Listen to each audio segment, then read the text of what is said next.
할렐루야. 오늘 부활하신 그 주님의 은혜가 저와 여러분들과 함께 있기를 바랍니다. 여러분, 우리 예수 믿는 사람에게 참으로 능력은 이 예수님이 부활하셨다는 이 복음을 믿는 능력입니다.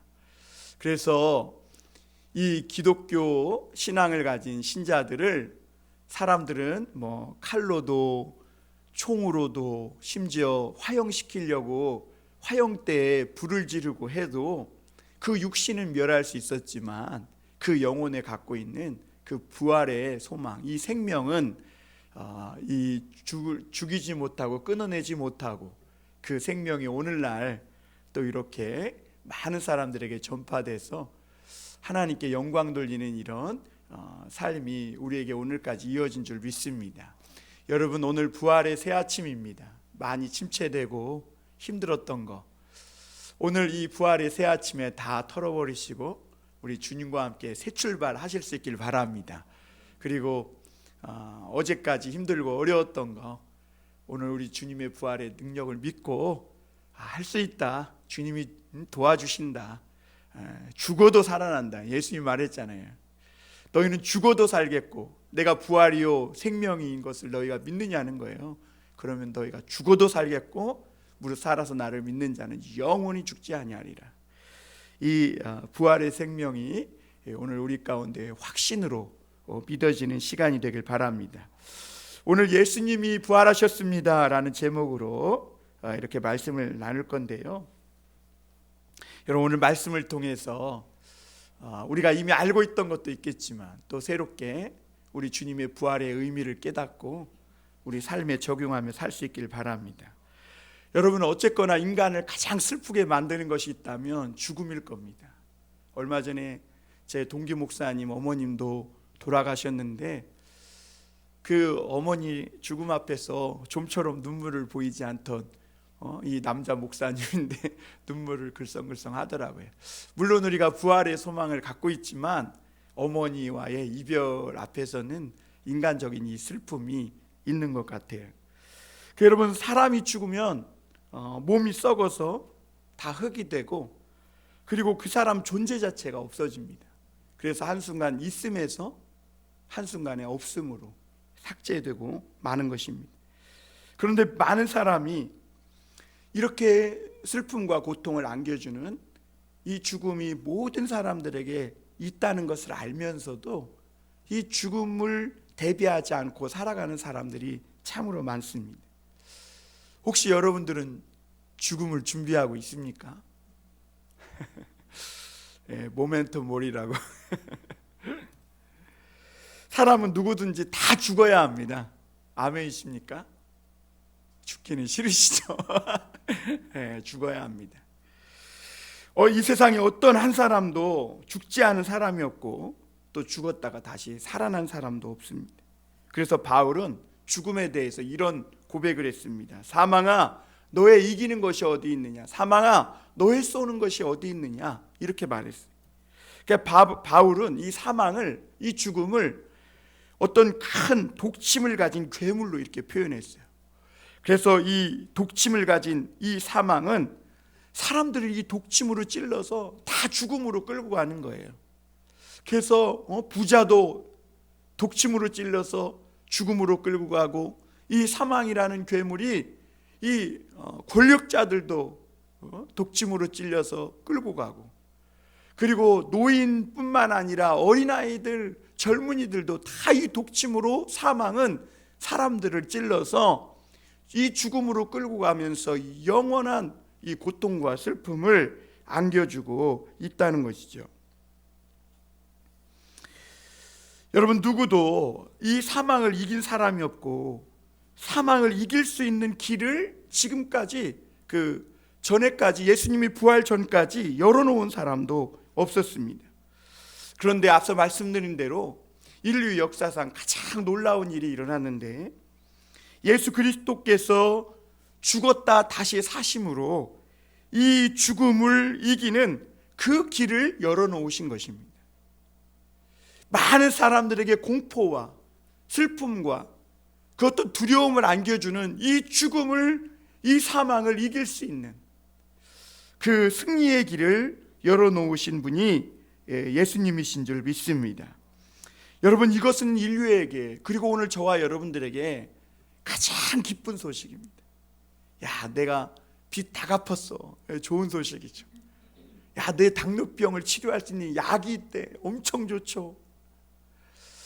그런데 여러분, 우리 인류에게, 그리고 저와 여러분에게 그보다 더 정말 중요하고 기쁜 소식이 있다면 예수님이 부활하셨다는 소식. 여러분, 이걸 믿으시길 바랍니다. 아직 감이 안 오시더라도 차차 들으면서 생각하셔도 안 늦어요.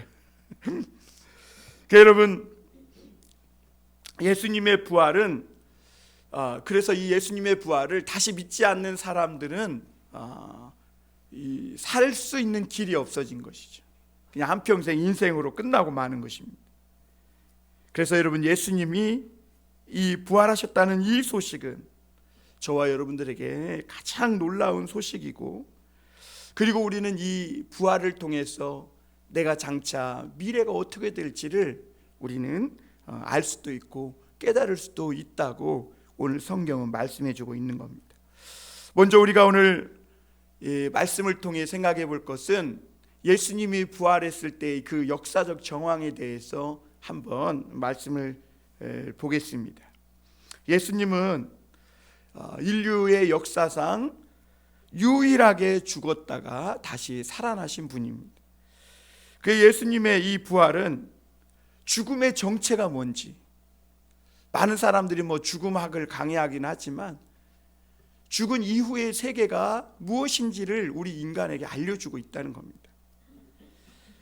많은 사람들이요, 죽음이 뭔지, 사후의 세계가 뭔지에 대해서 많은 강좌들을 합니다.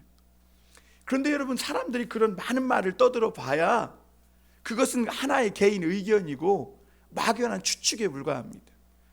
최소한 이 죽음에 대해서 말하려면 자신이 직접 죽었다가 살아났거나 아니면 죽은 자를 살려내는 어떤 능력이라도 행하고 나서 이 죽음에 대해 말해야지, 그렇지 않고 말하는 것들은 하나의 다 그냥 공허한 소리들에 불과한 것입니다.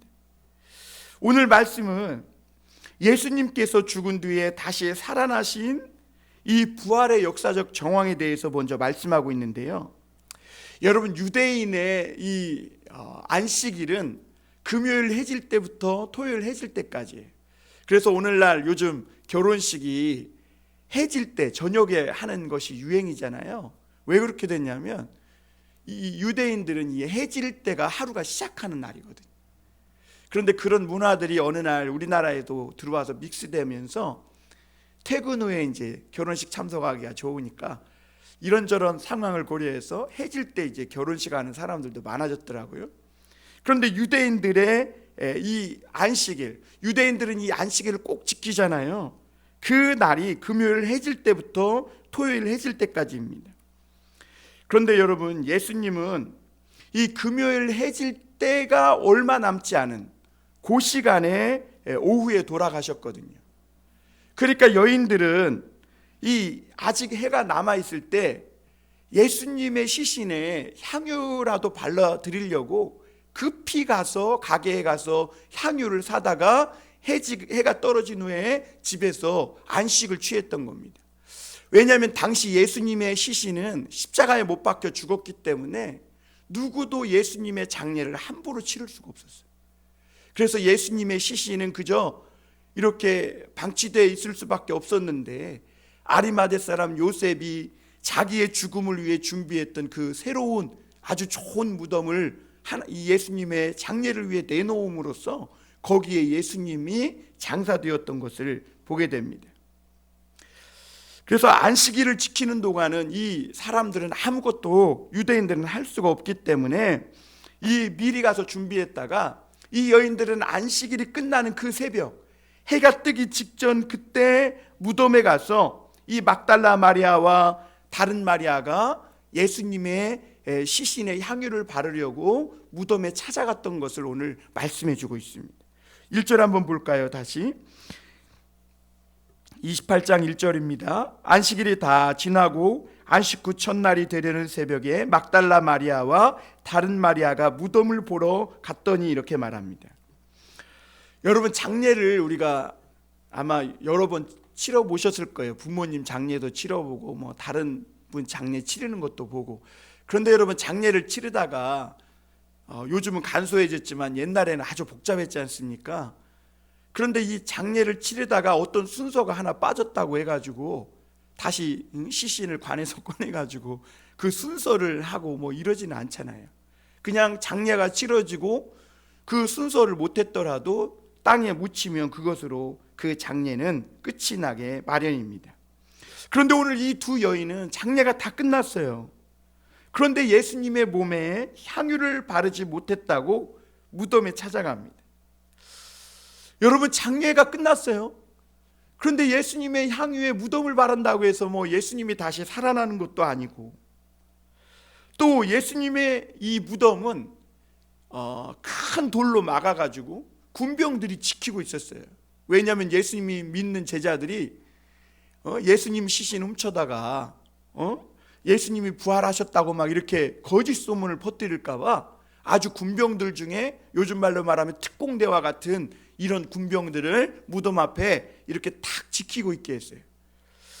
그러니까 이 여인들이 가도 이 예수님의 시신을 보기조차 어려운 거죠. 그리고 무엇보다 이 예수님의 이 장례식이 있고 이제 3일째 지나가고 있어요. 그러니까 그 시신이 썩고 부패하고 있는 겁니다. 그런데 도대체 이 여인들은 무슨 생각으로 이 향유를 사고 또 예수님의 무덤에 찾아갔을까 하는 것입니다. 여러분, 여기서 남자와 여자들의 좀 차이점을 볼 수가 있는데요. 남자들은 항상 이성적으로 논리적으로 생각합니다. 그리고 결과에만 중요하게 해요. 그 책이나 영화 같은 것도 주인 주공이 죽으면 딱 덮어버려요.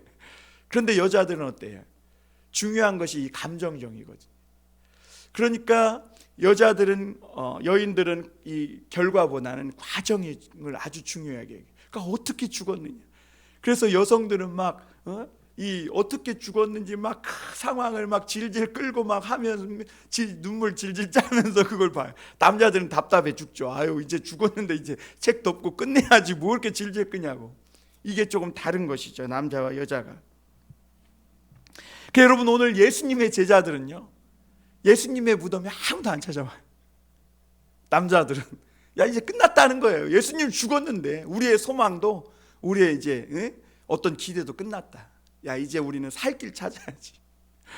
우리 살 길 찾아 나가는 것이 현명하다, 이렇게 생각하고 남자들은 코빼기도, 그 제자들은 코빼기도 안 비치는 걸 보게 됩니다. 그런데 여자들은 달라요. 여인들은 야, 예수님이 살았든지 죽었든지 시신이든지 죽은 시신이라도 한 번 더 보고 싶다는 거예요. 그래서 예수님이 거기 있든지 없든지, 돌이 있든지 그 돌을 어떻게 굴릴까, 저 군병들을 어떻게 따돌리고 무덤에 들어갈까, 이런 생각 안 해요. 그냥 예수님 한 번 더 보고 싶은 거예요. 그리고 예수님의 시신에 발라주지 못했던 그 향유라도 한 번 더 발라주고 싶은 것이 여인들의 마음이었던 것을 보게 됩니다. 여러분, 여인들은 그래서 오늘 예수님의 이 죽은 시신 한 번이라도, 그리고 예수님의 그 모습 한 번이라도 더 보고 싶은 모습으로 어떻게 무모할 정도로 이렇게 예수님의 무덤을 찾아간 것을 보게 됩니다. 그런데 여러분, 오늘 이 여인들은요, 무모할 정도로 이렇게 예수님 시신이라도 한 번 더 보고 싶은 마음에 갔던 그 예수님의 무덤에서 정말 인류의 역사상 가장 놀라운, 예수님께서 사망을 이기시고 부활하신 이 역사적 부활의 현장을 오늘 이 여인들이 목격하게 된 줄 믿습니다. 지금도 하나님의 이 놀라운 기적을 체험하는 사람들이 누구냐? 논리적이고 이성적으로 자꾸 재고 따지고 이런 사람들은 예수님의 기적을 못 봐요. 그런데 무모할 정도로 어떻게 보면 예수님의 말씀을 그대로 믿고 그냥 주님 보고 싶고 사랑하는 마음에 믿고 따라가는 그 성도들에게 오늘도 예수님은, 하나님은 놀라운 기적의 현장을 목격하게 해주시는 그런 은혜를 베풀어 주시는 줄 믿습니다. 오늘 2절에서 4절에 보면 큰 지진이 나며 주의 천사가 하늘로부터 내려와 돌을 굴려내고 그 위에 앉았는데 그 형상이 번개 같고 그 옷은 눈같이 희건을 지키던 자들이 그를 무서워하며 떨며 죽은 사람과 같이 되었더라. 이렇게 말합니다. 여러분, 무덤을 찾아갔던 여인들은 뭘 봤는지를 정확하게 이렇게 기록을 해놓지 않아요. 분명치는 않습니다. 그런데 그 당시 예수님이 부활하실 때 분명했던 것은 큰 지진이 일어났다는 겁니다. 땅이 흔들리니까 이 무덤을 막고 있던 돌이 어떻게 됐을까요? 굴러간 거예요. 그런데 성경은 그것을 천사가 그 막혔던 돌을 굴려냈다라고 이렇게 표현하고 있는 거예요. 여러분, 이 역사적 부활의 그 현장을 인간의 이 작은 언어로 다 표현하기가 어려우니까 천사도 그냥 빛나고 번쩍이는 옷을 입었다 뭐 이렇게 하고 그 부활의 현장의 위험에 압도되어 정말 쓰러질 수밖에 없는 사람들도 그저 떨며 죽은 자처럼 되었다 이렇게 표현할 수밖에 없음을 보게 됩니다. 그리고 이 군병들은 지진이 일어나고 막 흰옷 입은 천사가 있고 이러니까 그냥 정신이 나가면서 바닥에 쓰러져서 죽은 자처럼 되었다. 여러분, 우리 옛날에 그 가로등이나 이런 전기가 없을 때 그 어떤 한 목사님이 부활절 주일 아침에 새벽 기도를 하러 가다가 갑자기 쓰러진 거예요. 봤더니 그 할머니 권사님이 부활절 새벽 예배를 드린다고 하얀 소복을 입고 하얀 머리를 아니 근데 저도 그런 적 있어요. 영암에서, 영암 거기고 또 시골이라 가로등이 없거든요. 그런데 새벽기로 나가러 갔다가 불 켜려다가 깜짝 놀라버려요. 왜냐하면 우리 어르신들은 옛날부터 부활절이 되면 하얀 옷을 입거든요. 그래서 저도 오늘 하얀 가운을 입을까 하다가 코로나 때문에 아직 성찬이나 이런 것을 못하기 때문에 제가 오늘 하얀 가운을 입지는 않았는데, 그래가지고 이 목사님도 그 권사님을 보고 그냥 놀래버린 거죠. 그런데 하물며 이런 천사와 막 빛나는 옷을, 번쩍이는 옷을 입은 막 천사 같은 사람이 있고 지진이 일어나고 돌은 굴려져 있고, 그러니 군병들이 정신을 차릴 수 있었겠느냐는 것이죠. 그리고 오늘 이 천사들이 굴려낸 돌 위에 앉아 있었다 그랬어요. 왜냐하면 더 이상 이 무덤의 문을 막는 돌이 필요 없어요. 왜? 예수님이 부활하셨기 때문입니다. 여러분, 사람들은 예수님이 반만 죽은 것이다, 또는 죽은 채 하다 일어난 것이다, 지금도 그 논쟁이 심해요, 기독교에서는. 그런데 그것이 아니라 예수님은 완전히 죽으셨다가 완전히 다시 살아나신 줄 믿습니다. 여러분, 그것을 믿으셔야 돼요. 그래서 예수님은 성경대로 장사 지낸 바 되었다가 어떻게 해요? 3일 만에 다시 살아나셨다.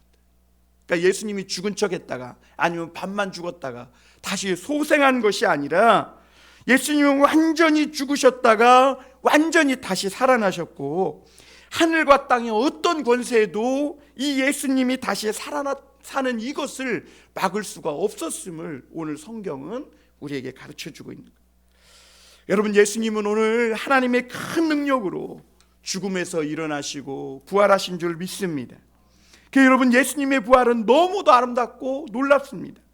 부활의 이 새 아침은 아름다워요. 그 전날까지 이 예수님이 십자가에 못 박혀 죽을 때는 막 하늘에 3시간 동안 어둠이 있고 사단은 하나님의 아들을 죽였으니 온 세상은 자기 것처럼 이 어둠으로 죽음으로 온 세상을 끌고 가려고 의기양양해 있었어요. 많은 사람은 통곡했고 예수님은 목이 말랐고 많은 사람들은 예수님의 죽음 앞에 슬퍼했어요.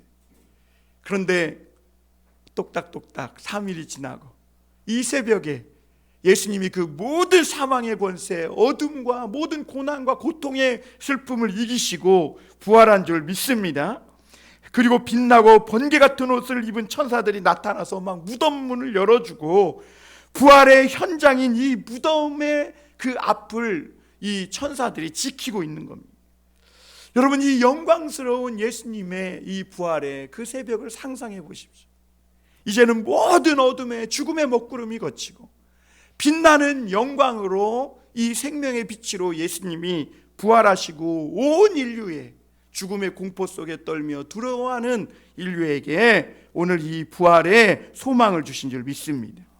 그래서 여러분, 기독교는요, 예수님의 고난을 중요하게 생각합니다. 특히 동방정교인 러시아 쪽이 이 고난을 중요하게 여기거든요. 그래서 오늘날 좋은 그런 소품들이 많이 나왔는데도 동방정교회나 이런 데를 가면 딱딱한 나무 의자 그리고 불도 아주 어두컴컴하게 킵니다. 여러분, 얼마 전에 우크라이나 전쟁에서 침몰한 모스크바 호, 거기에 많은 사람들이 뭐가 있을 거라 그래요? 예수님이 못 박혔던 그 십자가의 나무 또막 1mm도 안 되는 그것이 있었을 거다, 뭐 이런 얘기를 하는데 그건 말도 안 되는 얘기고, 그래서 이 러시아가 막 보복 공격했다 뭐 이런 얘기도 하고 하는데, 그만큼 어쨌거나 기독교인들은요, 이 고난, 예수님의 고난도 중요하고 충분히 믿어요. 그러나 우리 기독교인들은 예수님의 이 부활과 승리에 더 우리의 삶의 신앙에 초점을 맞추는 것이 기독교인 줄 믿습니다. 그래서 여러분, 우리가 사순절도 지켜요. 고난주간 새벽기도도 해요. 그런데 부활절 오순절에 이 주님이 주신 은혜와 축복을 우리는 너무나 좋아하고 이 축복과 은혜를 받기를 사모하고 있는 것이죠. 여러분, 오늘 예수님의 부활, 이 부활은, 오늘 이 부활절의 새 아침은 저와 여러분들의 이 능력이고 권능이고 새로운 하나님의 축복인 줄 믿으시길 바랍니다. 사망의 세력, 어둠의 세력, 사단의 세력, 이 어떤 세력도 이길 수 없는 그 하나님의 능력이 오늘 부활을 믿는 저와 여러분들에게 축복으로 임하고 있는 것이죠. 여러분, 사람이 얼마나 모였냐, 부활절 헌금을 얼마나 드렸냐, 이게 중요한 게 아니에요. 오늘 우리가 얼마나 이 부활의 산 소망을 가지고 그 생명력을 가지고 살아가느냐, 오늘 하나님의 그 놀라운 축복이 우리 믿는 자 속에 있는 줄 믿으시길 바랍니다. 두 번째로 예수님의 부활의 의미에 대해서 나누길 원하는데요, 예수님은 인간으로서 죽으셨다가 부활하신 첫 번째 열매입니다. 그래서 사도 바울은 예수님을 첫 열매다 그랬어요. 여러분, 이스라엘 백성들은 농사를 짓고 초실절을 지킵니다. 초실절이 뭐냐면 그 첫 열매를 하나님께 가지고 와서 드리는 거예요. 왜 그러냐면 겨우내 얼었던 땅에 씨를 뿌리고 거기서 첫 열매가 맺혀졌을 때 이것은 하나님이 우리에게 주신 축복이다 라고 믿고 하나님께 갖고 와서 그 첫 열매를 드리며 감사하며 하나님 앞에 제사를 지냈던 거죠. 그렇게 이스라엘 백성들은 그 유구한 역사를 살아온 것입니다. 근데 오늘 사도 바울은 이 예수님이 우리 믿는 자들의, 모든 자들의 첫 열매가 되었다. 인류는 그동안 이 죽음을 이길 수가 없었어요. 한 사람도 죽음에서 살아나온 사람이 없어요. 그런데 예수님은 이 죽음을 이기시고 그 무덤에서 걸어 나오셨는데, 첫 열매라 하는 것은 뭐예요? 그 다음 열매가 있다는 거예요, 없다는 거예요? 많다는 거죠.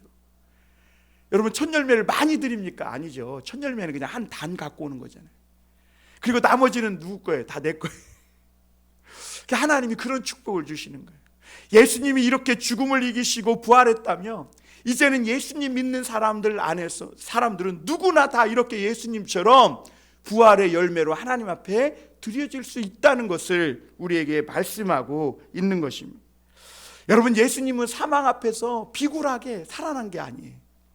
예수님은 완전히 죽으셨다가, 야 사망아, 나 잠깐 죽은 척, 약간 반만 죽을 정도로만 해주고 다시 살게, 이런 게 아니에요. 예수님 완전히 죽으셨다가 사망 권세를 정정당당히 이기고 부활하신 줄 믿습니다. 예수님이 부활하셨다면 이제 오늘 우리도 이 예수님처럼 새로운 부활의 열매로 부활하여 영원히 살 수 있게 된 줄 믿으시길 바랍니다. 예수님의 부활은 특징이 뭐냐면 죽은 자를 다 데리고 부활한 게 아니에요. 우리 생각 같으면, 야 예수님이 이왕 부활하면 지금 죽어있는 자들 좀 다 데리고 부활하면 어떨까, 이런 생각을 하는데요, 예수님은 그러지 않고 혼자 살아서 나오셨음을 보게 됩니다. 여러분, 이것은 왜 그러냐면 대표성의 원리 때문에 그래요.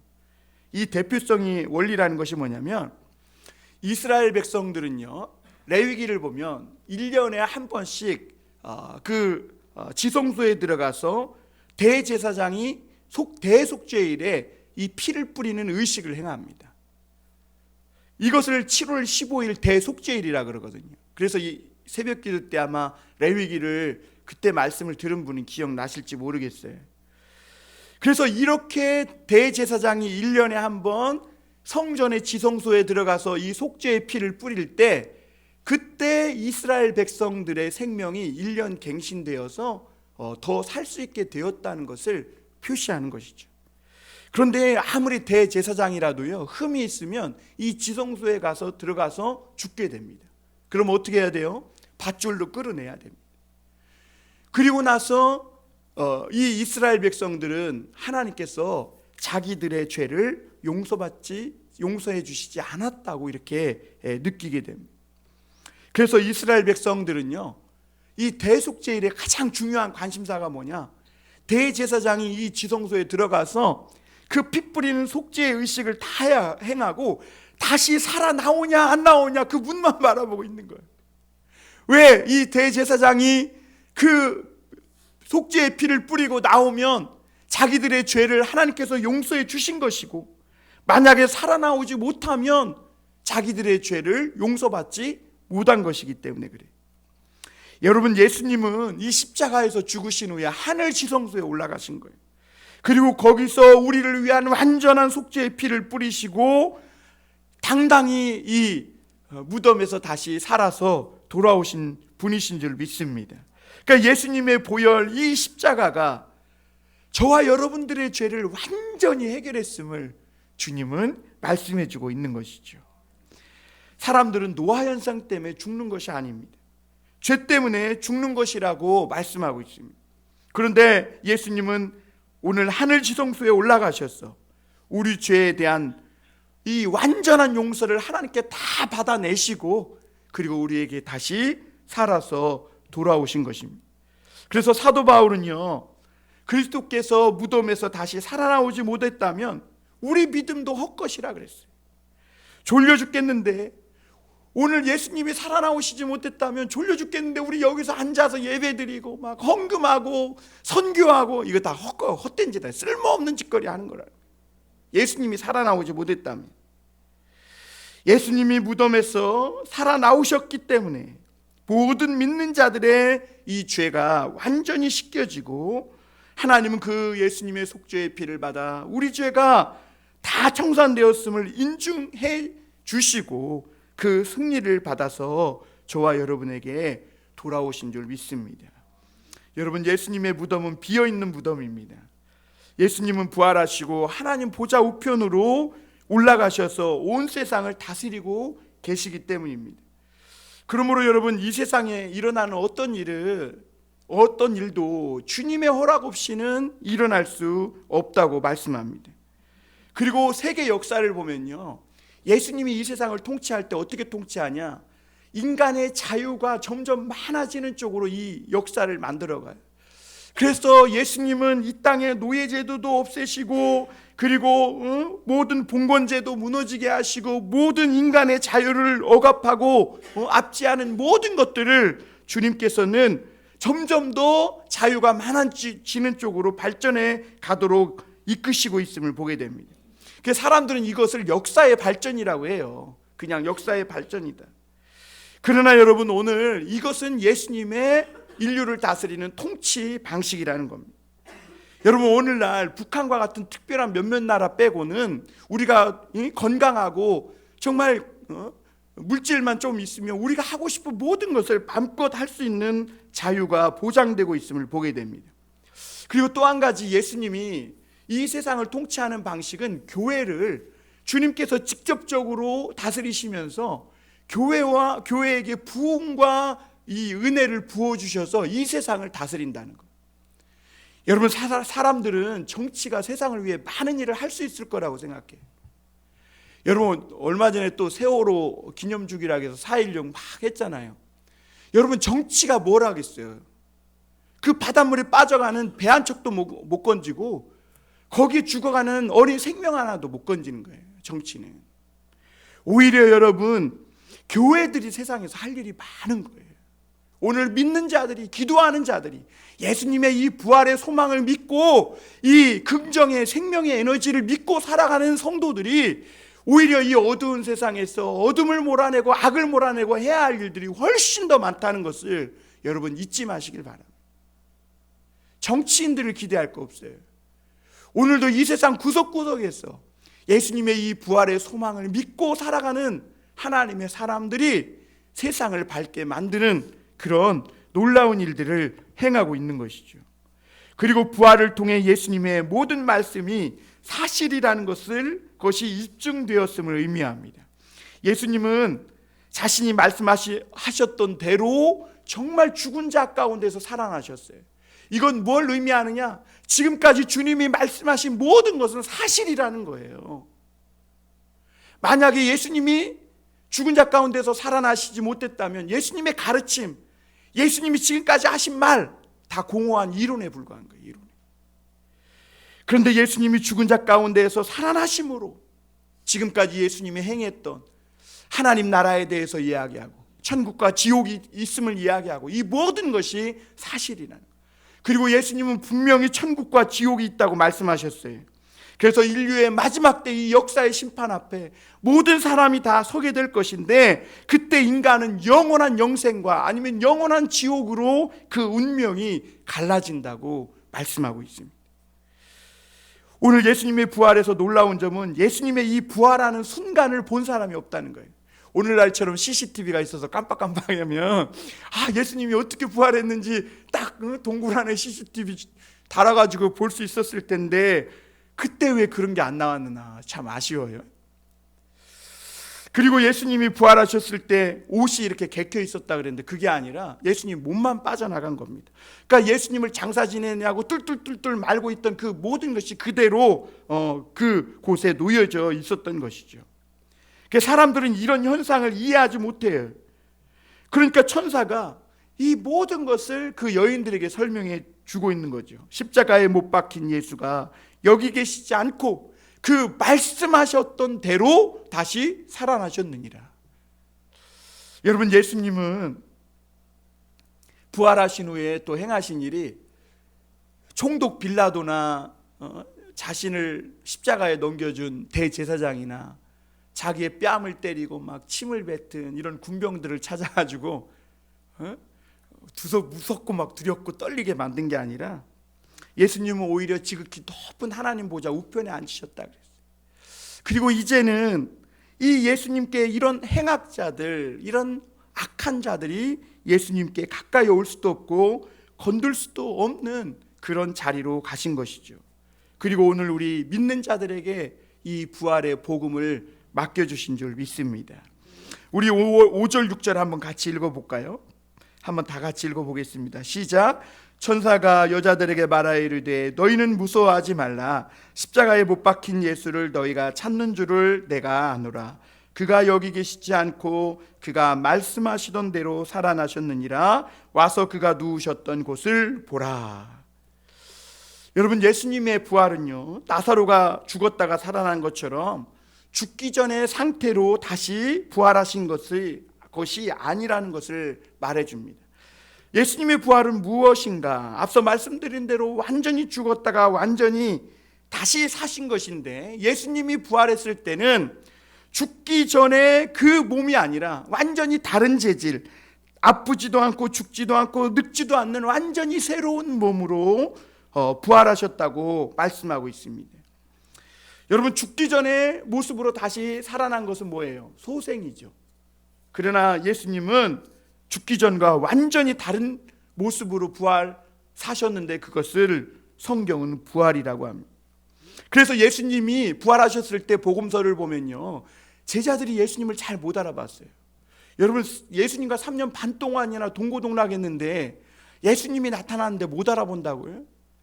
그건 뭘 의미하냐면 예수님이 부활하셨을 때 완전히 다른 몸으로 변화되었음을 보게 됩니다. 그래서 엠마오로 가던 제자들은요, 예수님과 함께 오랫동안 길을 걸으면서도 옆에 계신 분이 예수님인지를 몰라봤음을 보게 됩니다. 우리도 여러분 부활하면 완전히 다른 몸으로 변합니다. 장애가 없는 온전한 몸으로 변하고, 머리가 많이 빠져가지고 듬성듬성 있는 분은 멋진 모습으로, 또 머리가 하얀 분은 아주 까맣고 윤기 나는 머리로 이렇게 멋진 모습으로 부활한다고 가르쳐주고 있는 겁니다. 여러분, 예수님은 또 다른 복음서에 보면 예수님의 이 부활한 몸은 시간과 공간에 제약이 없는 몸입니다. 그래서 하나님의 보좌 우편에도 계시고, 오늘 우리에게도 계시고, 다메섹으로 가던 사도 바울에게도 나타나시고, 제자들이 모였던 닫혔던 문 안으로도 찾아오시기도 합니다. 그런데 그러면서도 예수님의 몸은 못자국과 창자국이 그대로 있어요. 그러니까 몸은 다른데, 부활하신 몸은 완전히 다른데 상처는 그대로 갖고 계신 몸이었음을 보게 됩니다. 그러니까 예수님의 이 부활의 몸은 우리의 생각과 차원을 넘어섭니다. 여러분, 상추씨 혹시 아시죠? 상추씨가 완전히 먼지 같대요. 그래갖고 숨만 잘못 쉬어도 너무 가벼워가지고 여기다가 흠하고 숨 잘못 쉬면 다 날아가 버려요. 그런데 그 상추에서 그런 씨앗에서 상추같이 막 노랗고 파랗고 한 이런 이파리가 나와서 쌈 싸먹는 거, 이게 이해가 안 됩니다. 여러분, 배추씨 보면 동글동글해갖고 아주 작습니다. 그런데 거기에서요 막 이 배추가 나온다는 것이 이해가 안 돼요. 그러니까 우리가 이 부활의 몸은요, 뭐 말로 지금 아무리 설명해도 졸리기만 하지 감이 안 와. 차원을 넘어서는 거라는 거예요. 천사는 여인들에게 오늘 예수님이 이 부활했다는 소식을 전하라고 하면서 오늘 7절에 이렇게 말합니다. 또 빨리 가서 그의 제자들에게 이르되 그가 죽은 자 가운데서 살아나셨고 너희보다 먼저 갈릴리로 가시나니 너희가 가서 거기서 너희가 배우리라 하라. 보라, 내가 너희에게 일렀느니라 하거늘. 여러분, 여인들은 예수님의 부활의 순간을 보지는 못했어요. 그렇죠? 그런데 천사는 뭐라 그래요? 가서 못 봤어도 알리라는 겁니다.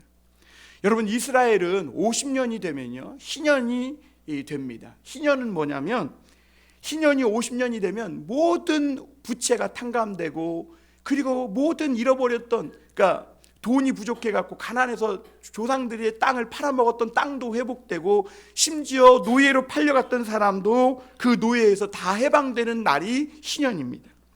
희년이 되면 대제사장이 나팔을 부 하고 불어요. 그러면 이 나팔 소리만 울리면 이스라엘 사람들은 막 달려가서 노예로 붙잡혀 있던 자기 형도 동생도 부모도 끌고 오는 거예요. 왜? 대제사장이 부는 이 희년 나팔이 불었다는 거예요. 그러면 이 소리를 들었기 때문에 누구도 다시 종으로 묶어둘 수가 없고 붙잡아둘 수가 없는 것입니다. 그래서 이사야 선지자는 뭐라고 말했냐면, 복음을 들고 산을 넘는 자들의 발길이 아름답다. 여러분, 오늘 우리 이권사님께서 이런 기도하셨죠. 우리가 정말 우리만 즐거워하고 기쁜 게 아니라 이 복음을 전해야 한다는 겁니다. 여러분, 그래서 그 옛날 이스라엘에서는 이 노예로 붙잡히고 또 땅을 가난 때문에 빼앗기고 했던 이런 사람들에게 가장 기쁨의 소식이 뭐냐?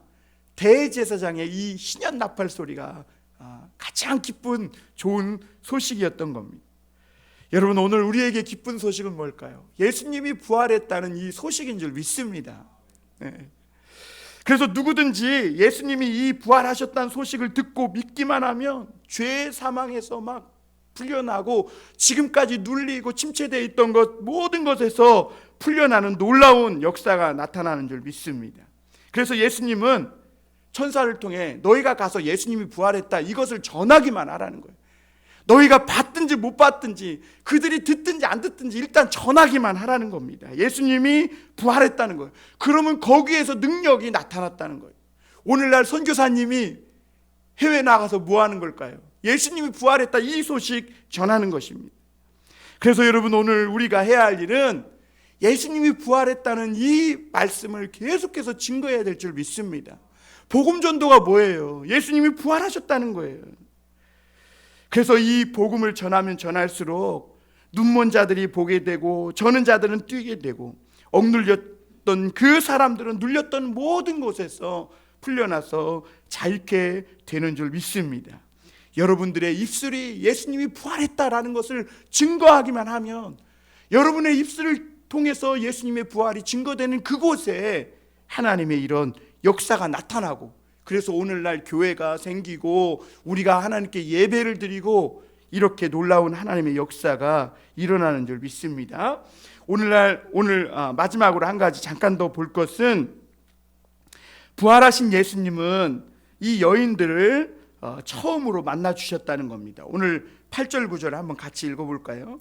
한번 같이 읽겠습니다. 시작. 그 여자들이 무서움과 큰 기쁨으로 빨리 무덤을 떠나 제자들에게 알리려고 다름질할세 예수께서 그들을 만나 이르시되 평안하냐 하시거늘 여자들이 나아가 그 발을 붙잡고 경배하니, 이렇게 말합니다. 예수님은 이제 과거의 예수님이 아니라 천사들을 호령하며 산자와 죽은 자의 주님이 되셨음을 볼 수가 있습니다. 이제는 마귀와 행악자들과 불신자들이, 그전까지는 예수님을 함부로 하고 때리고 침뱉고 조롱하고 했지만 이제는 예수님을 건들 수도 없고 가까이 갈 수도 없는 지극히 높은 그런 분이 되셨음을 말씀하고 있습니다. 그런데 그 예수님께서 무모할 정도로 믿음을 가지고 열심을 가지고 주님을 찾아왔던 이 여인들을 오늘 친히 만나 주셨음을 보게 됩니다. 이 여인들의 믿음과 그 주님을 향한 사랑을 예수님은 인정해 주신 것이죠. 그 예수님, 하나님이 이런 말했죠. 나를 존귀히 여기는 자를 내가 존귀히 여기고 나를 업신여기는 자를 내가 업신여기리라. 예수님은 부활하신 후에 제일 먼저 만나 주신 사람이 여인들이에요. 그리고 예수님은 그들에게 평안하냐 물어보셨어요. 왜냐하면 그들에게 근심 걱정 염려 없냐 뭐 이런 말을 물어본 게 아니라, 여러분, 제자들과 이 여인들은 예수님이 십자가에 달려 죽는 순간 큰 충격을 받은 거예요. 하늘이 무너지는 것 같았고, 그들이 지금까지 가지고 있던 믿음이 예수님이 십자가에 달려 정말 맥없이 돌아가시는 모습을 보면서 산산조각같이 믿음이 깨어지는 것, 그런 상태였습니다. 그런데 지금 이들은 너무 이상한 상황을 목격하고 있는 겁니다. 예수님의 무덤을 찾아왔는데 막 무덤이 갑자기 환해지고 비어있고 막 번쩍번쩍 빛나는 옷을 입은 천사들이 와 있고 사람인지 뭔지 하여튼 그러면서 예수님이 살아나셨다고 하는데, 이 여인들은 너무나 놀라서 기절초풍할 지경인 것이죠. 그래서 예수님은 그때 다가오셔서 평안하냐 물어보신 거예요. 예수님이 너희에게 다시 참 평안을 주겠다는 거예요. 너희는 이미 너무나 큰 충격을 받았고, 지금 너희 눈앞에서 벌어지는 이 일 때문에 너희가 너무 당황하고 정신이 없겠지만 이제 내가 돌아왔다는 거예요. 내가 돌아왔대. 이제 내가 더 강하고 더 완전해지고 사망 권세를 이겨서 이제는 너희에게 돌아왔으니까 그 어떤 권세도 너희를 해하지 못하도록 너희를 홀로 내버려 두지 않고 내가 너희를 영원토록 지키고 책임져 주겠다. 그 말씀으로 평안하냐 물으신 것이죠. 예수님은 부활하신 뒤에 모든 죄와 사망을 이길 수 있는 이 능력을 오늘 믿는 저와 여러분에게 주신 줄 믿습니다. 그래서 여러분, 우리도 인간이기에 어려우면 근심하고 낙심합니다. 어떤 사람이 막 대적하면 사실 두렵습니다. 어떻게 대처해야 될지 모릅니다.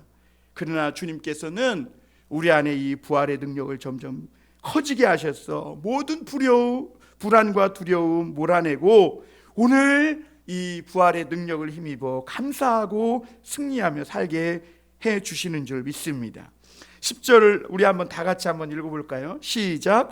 이에 예수께서 이르시되 무서워하지 말라. 가서 내 형제들에게 갈릴리로 가라 하라. 거기서 나를 보리라 하시니, 이렇게 말합니다. 여러분, 예수님이 죽기 전에 제자들에게 약속했던 것이 있어요. 예루살렘에 가면 십자가에 못 박혀 죽을 텐데 내가 다시 살아나서 갈릴리에서 너희와 다시 만나겠다. 어디에서요? 갈릴리에서. 부활하신 예수님이 다시 제자들과 만나는 약속의 장소가 어딘 거예요? 갈릴리인 거예요. 갈릴리. 그런데 예수님이요, 복음서에 보면 예루살렘에서 몇 번 제자들을 만나줘요. 왜 그러냐면 제자들을 너무 사랑하셨기 때문이에요. 이 엄청난 충격을 받고 위축되어 있고 막 눌려 있고 두려움에 떨고 있는 제자들을 어떻게 해서든지 그 절망과 두려움에서 벗어나게 해주고 싶어서 예수님은 예루살렘에 먼저 가서 만나 주신 겁니다. 그런데 여러분, 예루살렘은 제자들과 예수님이 만나서 하나님 나라의 이야기를 하기에는 너무 분주한 장소였습니다. 그래서 예수님은 처음 제자들을 부르시고 복음을 전하셨던 어디로 오게 하신 거예요? 갈릴리로 와라, 이렇게 말씀하신 거예요. 그리고 예수님은 갈릴리에서 제자들을 만나서 무용담을 늘어놓지 않았어요. 야, 내가 십자가에 못 박혀 죽을 때 대못이 내 살을 뚫고 들어오는데 너무 아프더라, 그래도 나 참았다. 그러지 않았다는 거예요. 두려운데도 나 참 끝까지 견뎠다. 무용담을 늘어놓지 않았다는 거예요. 그리고 내가 다 죽을 때 나 너무 목마르고 외롭더라, 그때 너희들 어디 있었냐, 그 죄책감을 심어주지도 않았다는 거예요. 예수님은 그 제자들을 만나서 부활의 참 의미를 알려주신 거예요.